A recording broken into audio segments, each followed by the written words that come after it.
पृथ्वी पर अत्याचार बढ़ता है, पृथ्वी गौ का स्वरूप बना करके भगवान के पास जाती है। और इसी भागवत में पृथु महाराज का जब चरित्र सुनाया जाता है तो पृथ्वी किस रूप में प्रकट हुई है, तो गौ का स्वरूप बना करके प्रकट हुई है। इसी भागवत में जब परीक्षित अपने राज्य में घूम रहे थे तो एक रोती हुई गाय को देखे। वो गाय कौन थी? वो गाय धरणी थी। एक 3 पैर से अपाहिज वृक्ष को देखे। वो वृक्ष कौन था? वो धर्म था।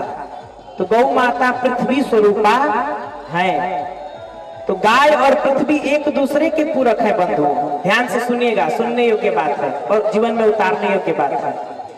गाय और पृथ्वी दोनों एक दूसरे के पूरक है। तो गौ माता की प्रसन्नता पृथ्वी पर चारण करने से है और पृथ्वी की प्रसन्नता गौ माता के मूत्र और गौ माता के गोबर से है। जिस पृथ्वी पर गाय माता का गोबर और गाय का मूत्र पड़ता है वो पृथ्वी शुद्ध पवित्र अन्न प्रदान करती है। और चूंकि गौ और पृथ्वी दोनों का स्वरूप एक जैसा है तो पृथ्वी का भी दोहन होना चाहिए और गौ माता का भी दोहन होना चाहिए। दोहन का मतलब समझते हैं? गाय दूहते हैं ना, तो दोहन का मतलब कि गाय के 4 थन है तो 2 को दूहो और 2 को उसके बछड़े के लिए छोड़ दो। ऐसे भी पृथ्वी का ही दोहन ही होना चाहिए। लेकिन आज हम गौ और पृथ्वी दोनों का शोषण कर रहे हैं। गाय के 4 थनों को दूहते हैं और इतने पर भी मन नहीं भरता, क्योंकि गैया स्वभाव से जो है होती है अपने बछड़े के लिए दूध सटका लेती है।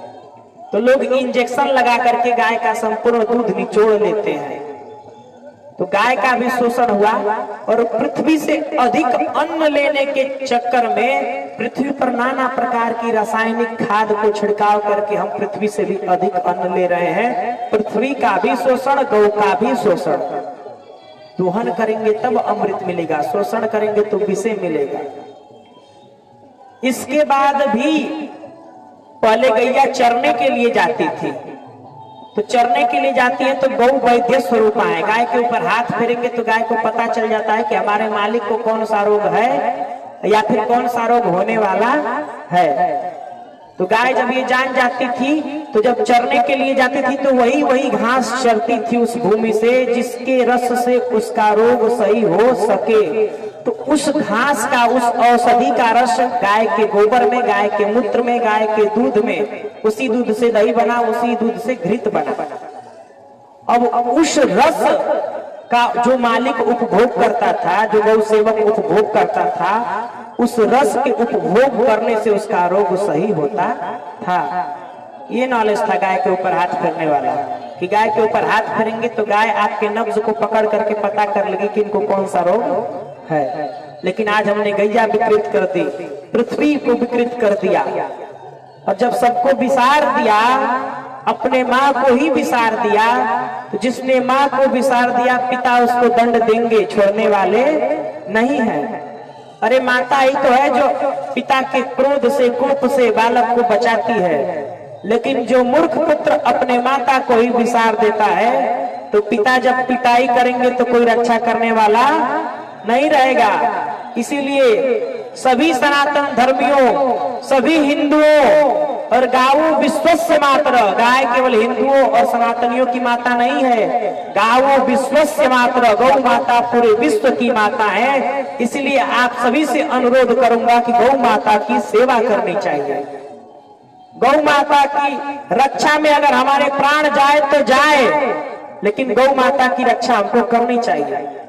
अरे हमको बड़ा कष्ट होता है कि कुछ हिंदू ही गौ को पकड़ करके उसको भूचड़ खाने में बेचते हैं, गौ की हत्या कराते हैं और बाद में गौ भक्त बनते हैं। अरे जिस गौ माता का हमने बचपन से लेकर के अब तक दूध पिया, अरे कोई अपनी माता का दूध कब तक पीता है?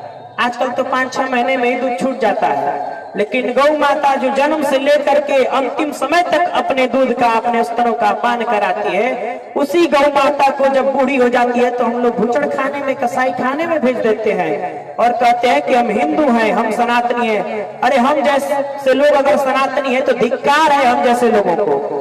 इसलिए हम सबको प्रण लेना होगा कि हम सब अपने तन और मन और धन तीनों से गौ माता की रक्षा करेंगे।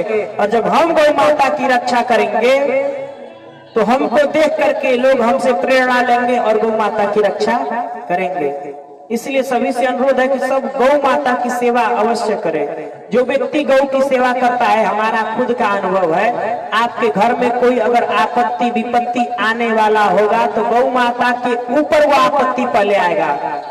अपने पुत्र के ऊपर गौ माता वो आपत्ति नहीं आने देंगी, पहले वो विपत्ति अपने ऊपर लेंगी, पहले वो संकट गौ माता अपने ऊपर लेंगे।